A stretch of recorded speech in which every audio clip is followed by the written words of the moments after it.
Welcome to the Old Capital Real Estate Investing Podcast with Michael Becker and Paul Peebles. During this program, you will hear interviews with real-life successful investors who will share their stories and provide useful advice on how to acquire, finance, and operate apartment complexes. Now, here they are, Mike Becker and Paul Peebles. Welcome to the Old Capital Real Estate Investing Podcast. I'm your host, National Underwriter for Old Capital, Paul Peebles. And joining me usually would have been Mike Becker with Old Capital, but Mike is not available today. He is on assignment with Old Capital. But joining me today, and I'm excited to have him join me, is Dick Ruschman, Richard Ruschman. Dick is an attorney here in the Dallas-Fort Worth area. He is one of the preeminent real estate attorneys in the state of Texas. And we're going to talk a little bit to Dick about what's going on in real estate law. What are some of the things that people that are thinking about buying an apartment transaction, whether it's the first one or your 10th or 15th one, what are some of the things that we should be looking for in contracts? So I want everybody to meet Dick. And Dick, this is everybody. Hello, everybody. Thanks, Dick. You've been an attorney, real estate attorney specifically for how long? Since 1981 when I came down to Texas. And you went to the University of Michigan Law School. Is that a pretty good law school for? It's adequate, yes. One of the top law schools in the country, and Dick is a graduate from there. So he practices real estate law and contracts in the state of Texas. Richard Ruschman, any disclosures we need to throw out there before we begin this broadcast? No, I'm happy to do this with you, Paul, and for educational purposes for people. I assume most of the listeners have their own real estate counsel, and I certainly recommend that they work closely with their real estate counsel on acquisitions and dispositions and refinancings, but maybe I can throw some light on some of the developments that have occurred over the last 5 to 10 years in real estate contract negotiations.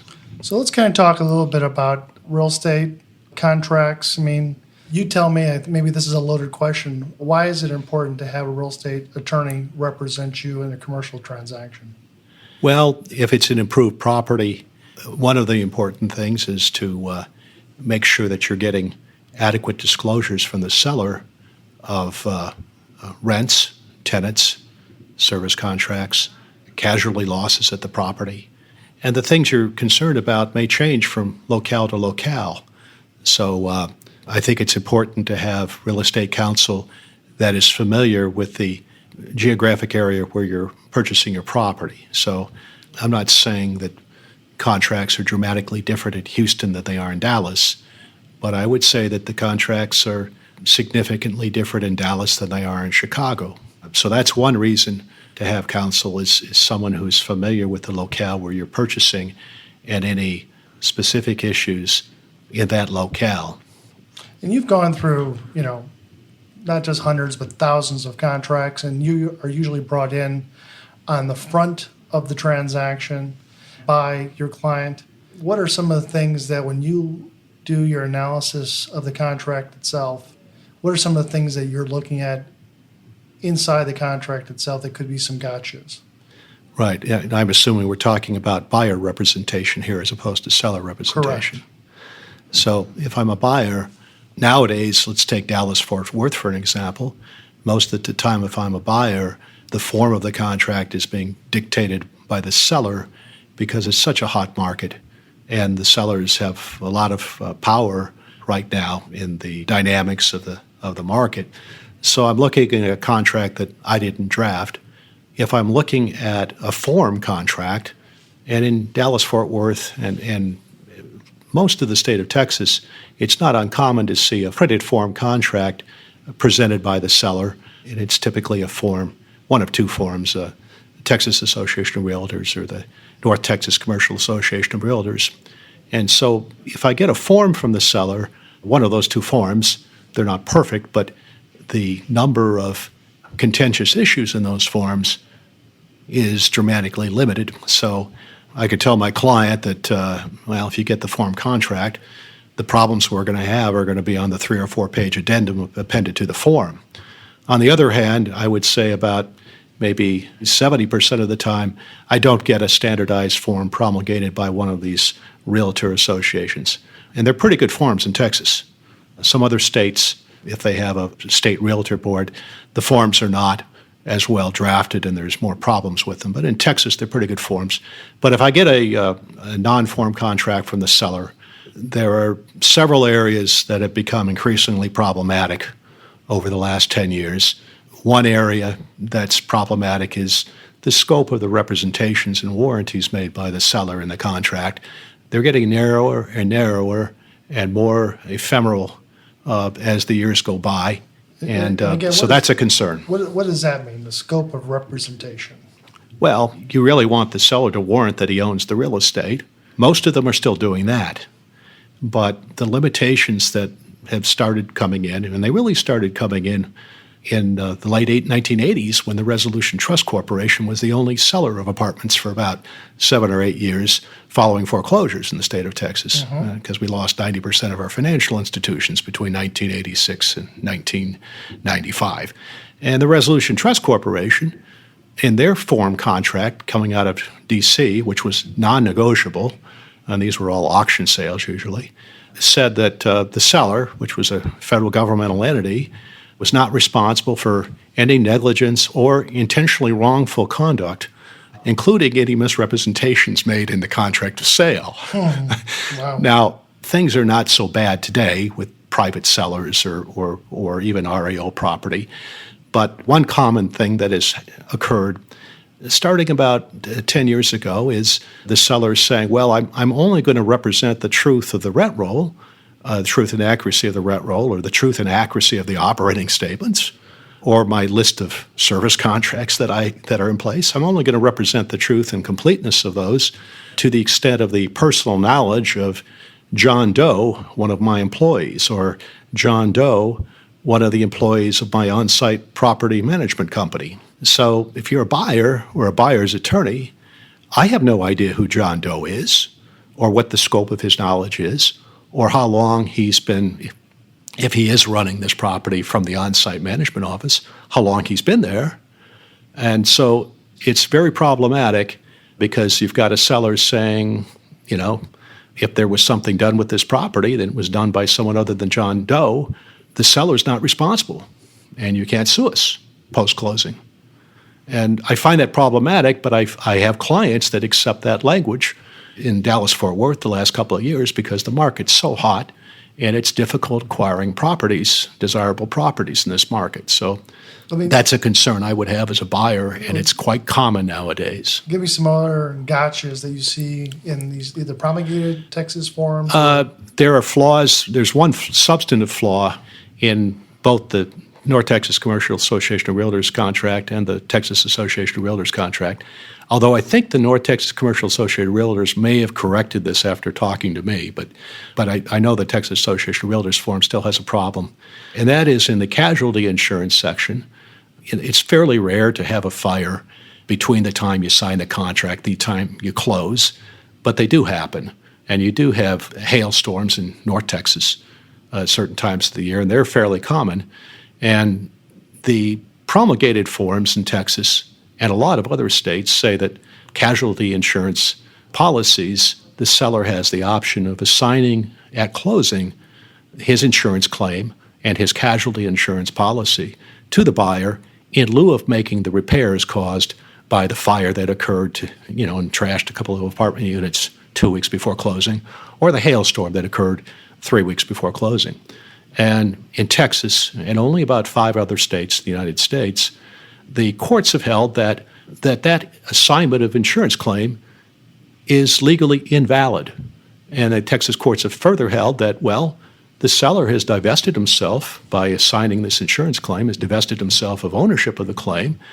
The buyer who has acquired this claim cannot enforce it because the standard Texas Insurance Commission forms of insurance policies, which cannot be deviated from by the title insurance companies in Texas, provides that there could be no assignment of casualty insurance policy claims or policies without the prior written consent of the insurance company, and the insurance companies never give that consent. So this is a problem. Most sellers are not aware of this. It's not an intentionally inappropriate behavior on the part of the seller. It's just not a consciousness of this particular problem. and it is a problem. I've only had 3 fires in 30 years occurring, shortly before closings, but each of those fires was a, $100,000 fire, $200,000 fire. So you don't want to be a buyer and find out 2 weeks after closing that the insurance company is laughing at you because your assignment of that policy is invalid.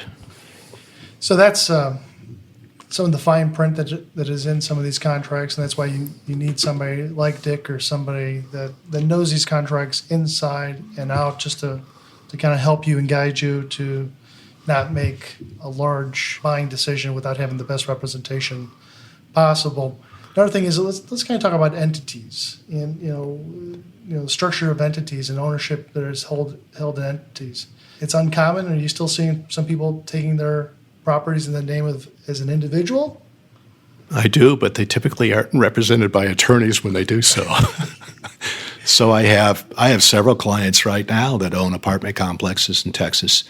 They were not my clients at the time they acquired their properties, and these are 20, 30, 40 unit properties. And they come to me and they say, well, I bought this and my broker told me he would handle everything that I needed. So the broker handled everything that was needed to close the deal, invest himself with a brokerage commission, but neglected to tell the seller, the extreme vulnerability you have holding an apartment complex in your individual name.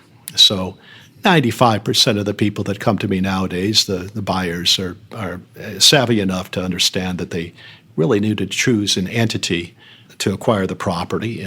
My preference is you have it set up before you enter into the contract so that you don't have to worry about whether you comply with the restrictions on assignment of the contract, which sellers generally put in their contracts. That most sellers do not want to be embarrassed by having the buyer flip the contract at closing to a stranger and pocket $500,000 in flip proceeds. So most of my buyers understand this, but I would strongly suggest that if a buyer has never done so, that it visit with a CPA practicing in the state where the property is to be acquired and talk to that CPA about federal income tax consequences of choice of entity. You have the limited liability company, the limited partnership, the C Corp, the subchapter S Corp. Those are the typical choices. The IRS is very reasonable nowadays if you use an LLC in choosing to treat that LLC as a C Corp or as an S Corp or as a pass-through partnership. And the answer to which one of those options you choose, and I would say that 90% of my clients in real estate acquisitions, apartment acquisitions, are in fact using LLCs. But the decision about whether you want it to be a pass-through entity or an S Corp or a C Corp in your dealings with the IRS is something that a CPA practicing in the estate where the property is located, seek his opinion and ask him his opinion. He may tell you something about the state franchise taxes that you don't understand. I'll give you an example.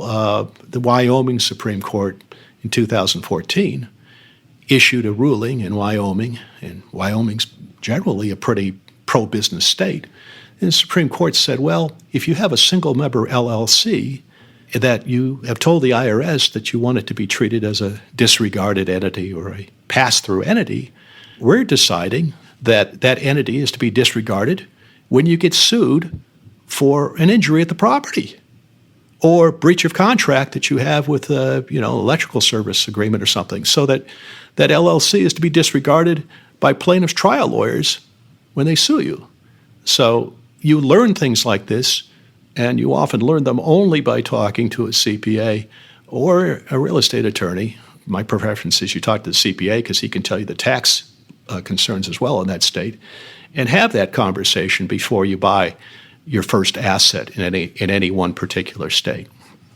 And you can set up the entity after the decision's been made by the CPA. Right, and almost all commercial real estate attorneys I know are competent at setting up any of these common forms, C Corps, S Corps, LLCs that are treated as one of those two, or limited partnerships.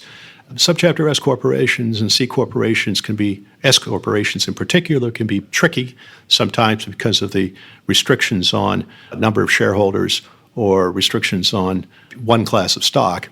But most commercial real estate lawyers have the capability of doing that. If you're doing a prospectus, in other words, you have investors that are investing in your buying entity, and you have a large number of them, then you've got an additional concern. You not only have a CPA and a structuring issue from dealing with the state and federal taxing authorities, then you've got a securities law issue, and the securities laws, federal securities laws, as well as the state securities laws, may require disclosures which are much more demanding than you as a purchaser might have anticipated, and much more expensive to comply with than you may have anticipated.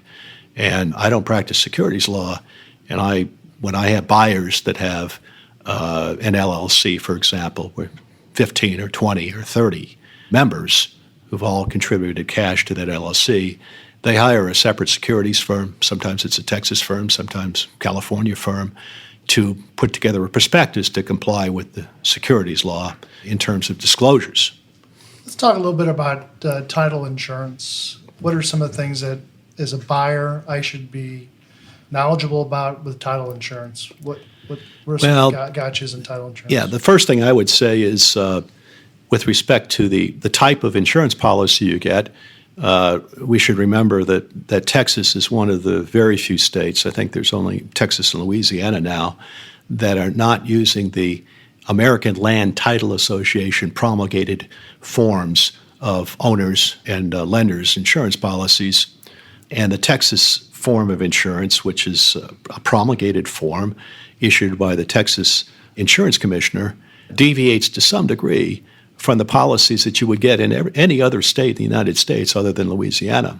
One of the more important differences is you're not going to get a zoning endorsement from the title company on your owner's policy when you buy your property, which is something that's obtained just as a matter of fact in most of the other large states in the United States.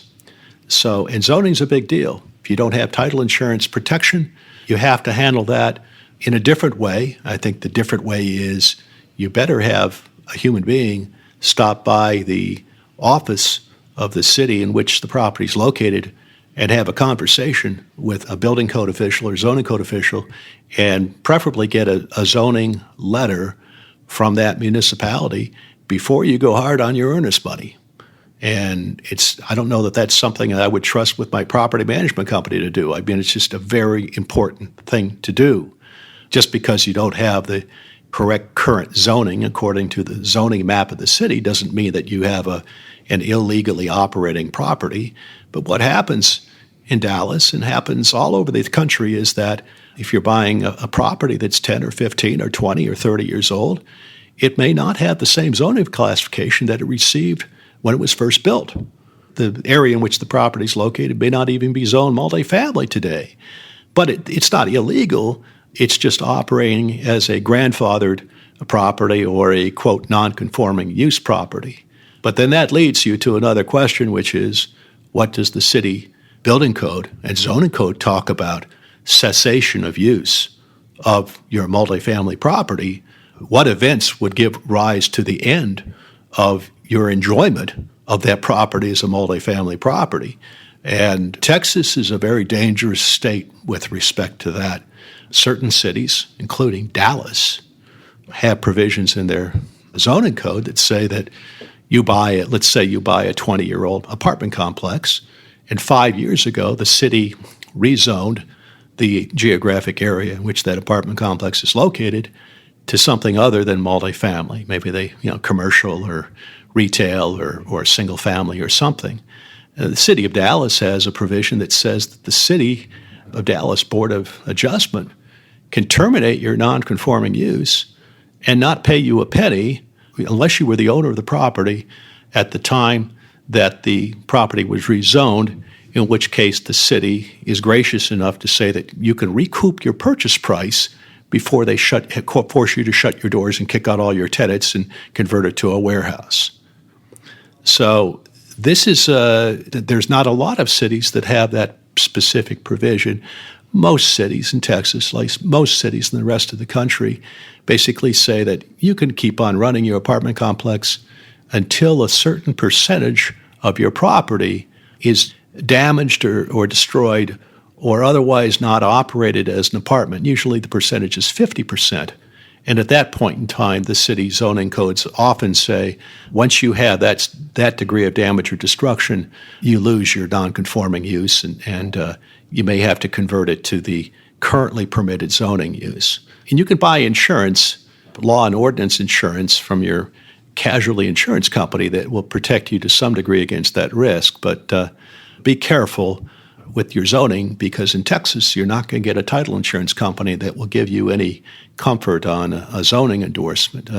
So that's the aspects of the title insurance. Texas title insurance companies are issuing policies that are closer and closer in substance and form to the American Land Title Association policies. Texas Insurance Commission is being pushed and prodded because the title insurance companies don't like explaining every time they do a deal with a lender out of Virginia or Minneapolis or New York, explaining, hey, this is not New York, this is not Virginia, this is not California. We have our own peculiar rules, and we cannot give you what you customarily get. So title companies have been pushing and prodding the state insurance commissioner to really get closer to the ALTA forms. So that's the policies themselves. You also have the business issue when you're looking at a contract that's been submitted to you by a seller of who is the agent that's going to be handling the escrow and handling your earnest money and handling your purchase price and dispersing it at closing. And then the second function of title insurance is who is the underwriter that's issuing the policy. And if you're a buyer, you can run into trouble with both of those questions. If you're using the seller's attorney as the agency, title agency, to handle the closing, then that means that the seller's attorney has control in his escrow account of your $200,000 of earnest money. Conflicts of interest. Potential conflict of interest, not an actual conflict of interest until a dispute arises between the buyer and the seller. I mean, Paul, if I represent a husband and wife, that's always a potential conflict of interest. The divorce rate's 50% in this country, at which time there is an actual conflict of interest at that point in time. So it's part of the job you're always going to have. When I represent a partnership that has 7 partners, there's always a possibility that dissension arises between the partners in the partnership. It's not impermissible or unethical or immoral for an attorney to represent that partnership unless the attorney knows at the moment that he accepts representation that there is a serious difference of opinion among the partners as to, what their rights and responsibilities are among each other, or the authorization of the partnership to actually sign the contract and close. If you have knowledge of those conflicts, you ought not to proceed in representing the buying entity without an amicable resolution of that concern. But getting back to this issue of the seller's attorney as the title insurance agent, which is quite common, I'd say 30% of the time I'm seeing the seller's attorney, his law firm is licensed and permitted to act as an agent. And oftentimes it doesn't even reference the name of the law firm. It's the XYZ Title Company, and then you look up the address of XYZ Title Company. It's the same as the address of the law firm. It's just 2 plaques on the same door. And if you're a buyer, I'm not saying it's not okay, because I have buyers that accept that situation, and it's a business decision. The title insurance premiums in Texas are quite large. So the seller may look at this transaction and say, look, it's a $30,000 title insurance premium. If my lawyer and his law firm acts as the title agent handling the closing, that's $20,000 in legal fees I don't have to pay on this sale. So it can be a very heavily argued issue. I don't get involved in that. It's a business issue. I just make it clear to my buyer, oh, by the way, your policy you're getting is Chicago Title, but the agent you are using is not an office that's owned or operated by a Chicago Title Insurance Company. It's run by a attorney's law firm that has a fee attorney relationship with Chicago Title. And then I'll tell my client, the buyer, what my relationship is or what my experience is with that particular attorney or law firm. I had a couple of deals I was working on today, and I know that the seller is using an affiliated attorney to close it, and I know that attorney's been doing it for 35 years, and I've never heard in the community any ill words spoken about that attorney. And I tell my client, I said, it's a potential risk. But I think, if you want to argue about this, you may not get the property. And here's my experience, and it's been a positive experience with this particular attorney. So, but be aware of that, because oftentimes in the seller's contract, it's not clear that that agent is in fact the seller's attorney. Well, let's talk about more potential conflicts of interest. How about surveyors and survey companies? What are some of the gotchas on surveys? Well, you're a buyer and you're buying a multifamily property. I'm assuming it's an existing property, because obviously if it's a to-be-built apartment complex and you're a buyer, then you're also a developer, and you're going to have a surveyor already on board doing topographical surveys and drainage studies and things like that. But if you're buying a multifamily property today in Texas, almost all the time the seller, let's say it's more than 40 units, almost all of the time the seller will have in his possession a copy of a survey from when he acquired it, or even in existence before he acquired the property. Maybe it's a 1993 survey or a 1997 survey or a 2006 survey. It used to be 15 years ago that the title companies would say on a multifamily transaction, we're not going to accept a survey, an as-built survey that's more than 5 years old. That's changed. Nowadays, the title insurance companies, if you're a buyer and you go to them and you say, look, Mr. Title Company, the seller gave me his due diligence package, included a survey. It's a 1992 survey. It's an as-built survey. Can I use that? Because I really don't want to go out and pay $6,000 or $4,000 or whatever for a brand new as-built survey and not get it completed until after the expiration of my 20-day feasibility period. We're having really problems now as buyers in Texas because the sellers have shortened the inspection period or feasibility period to 15 or 20 days. That's very difficult, I think, for a buyer to make an adequate assessment of the property in all the contracts he's assuming or will not be assuming in the survey and things like that. But it is what it is. The market's very hot right now. But so the title companies basically right now are saying, well, it's a 1993 survey. It's an as-built survey. We looked at Google Maps. It sort of looks like the same apartment complex shown, on the survey. Sure. And so the title companies say, hey, if the seller will sign an affidavit saying he has not done any material modifications to the structures on the property since 1993, then we'll take that affidavit and we'll let you use that 1993 survey, and we'll accept that 1993 survey for purposes of issuing our title policy. So that's good news for buyers. You do want, if you're a buyer or a buyer's attorney, I usually turn on Google Maps and I do want to see an aerial photograph of that property, and I'll compare it for 30 seconds with the as-built to see whether there's a building missing, or whether a new parking lot's been poured or something like that. I think the lenders, most astute lenders, they have the same degree of care when they look at these things. Surveyor conflicts, other than the issue of not getting it done on time, which, like I said, if it's a brand new as-built survey and you've only got a 20-day feasibility period and you don't get the title insurance commitment to the surveyor so he can see the list of all the easements that he's supposed to pick up, he may not get it done in time. So that's a problem. But in terms of conflicts over perceived duties of the surveyor, that often comes up in a conflict between the buyer's mortgage lender and the surveyor in terms of what the surveyor is required to certify to on the face of the survey. So as a buyer's attorney, I'm pretty sympathetic to surveyors. I think they do a pretty good job. I very rarely have one that doesn't care about what his work's like. And in Texas, they are licensed. They do take continuing legal education. They do have examinations to take to pass to be surveyors.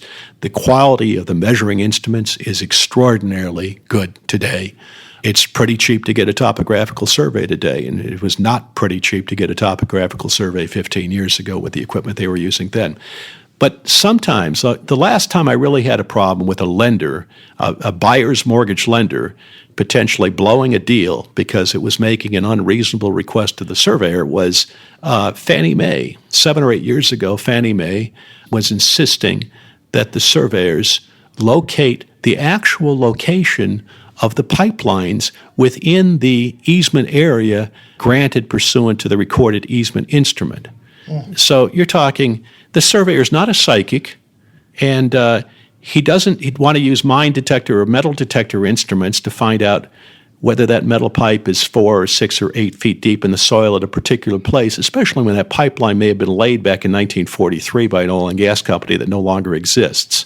So Fannie Mae, for about 7 or 8 years, they just were arguing with surveyors and borrowers and causing lots of stress on whether the surveyor was actually doing his job. And the surveyor said, I'm not responsible for telling you where the lines are laid. I'm responsible for laying out the location of the easement instruments and what they're covered by. Nowadays, Fannie Mae has retracted that position and understands that the surveyors can only be expected to show what they see, what they visibly see, or what is uncovered in the title search on the face of their survey.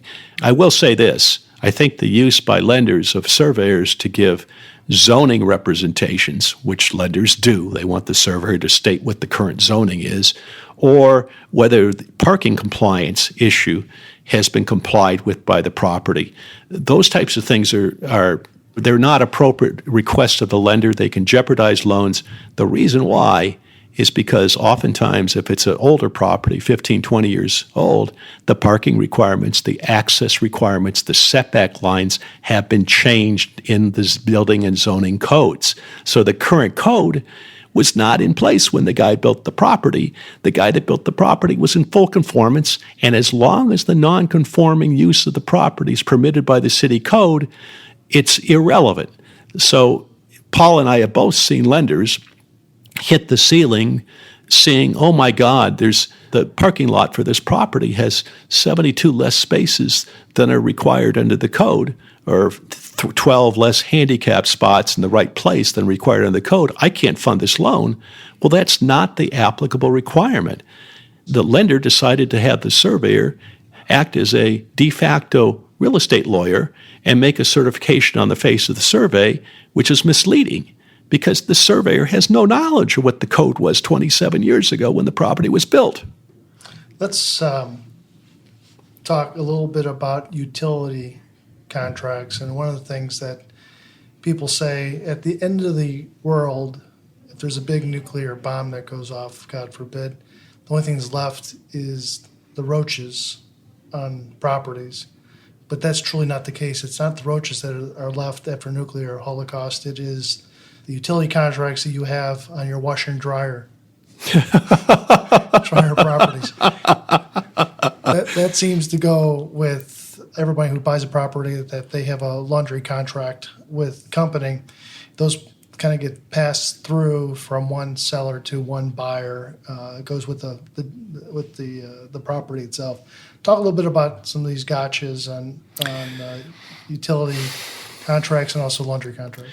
Yeah, I mean, oftentimes cable service providers back in the 80s and early 90s, I think they started, I can't say it's a problem, but back in the 80s, 90s, the cable TV service providers started recording memorandums of their cable TV agreements because they were paying tens of thousands of dollars sometimes to an apartment developer for exclusive marketing rights to sign up tenants to cable TV contracts. So they wanted to make sure that whoever bought that property understood that cable TV agreement ran with the land. And they would couple the service agreement with an easement, and then they would record either the entire contract or a memorandum of the cable TV contract in the public records. The laundry lease companies started doing the same thing in the 80s, recording a 1 or 2 page memorandum of their laundry lease. And typically those laundry leases where the laundry company would operate a standalone laundry room on the property, typically a 10-year term. And typically the owner of the property was getting, $25,000, $50,000, $100,000 up front from the laundry room operators. So you have these instruments, so nowadays if you're a buyer and you're buying a 40-year-old property, you may have 3 or 4 memorandums of laundry leases, maybe with different laundry companies because they do change their names, they do merge, they do convey some of their contracts to competitors from time to time. So you have lots of these little recorded documents for cable TV or laundry lease operations, littering the title insurance commitment that you get from the title company. So how do you get rid of them? Do you need to get rid of them? My attitude is you really don't need to get rid of them, but if I'm a buyer and my buyer's lender says, yes, you will get rid of them, then it becomes my problem. And so what has happened the last 2 or 3 years in Texas is that the title companies have come to the assistance of buyers and have said, if we can get an affidavit from the seller stating that there are not 5 laundry leases affecting the property going back to 1979 per the public recorded instruments. There's only one laundry room. There's only one laundry operator. That laundry operator is so-and-so, and here's the form of the contract. Then the title company will say, we will delete from our title insurance commitment and from the title policies any reference to any such instruments other than the one that was recorded 3 years ago. Or if the seller says, I terminated my laundry company and I own all the machines, typically the title insurance companies will take that seller's affidavit as proof. Now, you can always switch title insurance companies before closing if you have an unfortunate experience with a title company the first week or two after the contract's signed, and you have an impasse because the seller will not sign that affidavit or you suspect that there is a problem. You can always go to another title insurance company to help you make your lender happy. There is no cancellation fee that you have to pay when you tell a title company, I'm no longer interested in having you issue a policy. You can walk away. You don't owe any money in Texas to that title insurance company. Boy, Dick, this time has just absolutely flown by, and I can't thank you enough for kind of spending some time and educating not only myself, but all of our listeners out there. And I think that Dick is a wealth of knowledge on real estate law. It just proves that you can't do it yourself. You need to bring in the professionals that can advise you of what should be done. They can't force you to do it, but what should be done to try to keep you out of jail, so to speak, legally. Dick and I have known each other for almost 20 years. We've closed numerous transactions together, too many to even talk about. I mean, over 100 transactions together. So we have a little bit of stories on every transaction we've closed, and we get a little bit more smarter on every transaction that we've done together. So, Dick, if somebody wanted to get a hold of you, what's probably the best way for somebody to capture your attention? I don't have a website, so the email address is rruschman, Ruschman 6, number 6, rruschman6 @gmail.com. Telephone number 972-380-5630, extension 105. I'm in Dallas, Texas. Dick, thanks for your time. I know that it was a lot of information, and I would probably imagine we're going to get some good feedback. If anybody had additional information, we'll probably try to do this again in the next couple months to get everybody up to speed about what's going on in Dallas real estate, specifically multifamily contracts. So thanks for coming in, Dick. Thanks much, Paul. It's always good talking to you. Thank you for listening to the Old Capital Real Estate Investing Podcast. Please join us at oldcapitallending.com to sign up for our weekly email updates. We'll see you here next week with another great interview.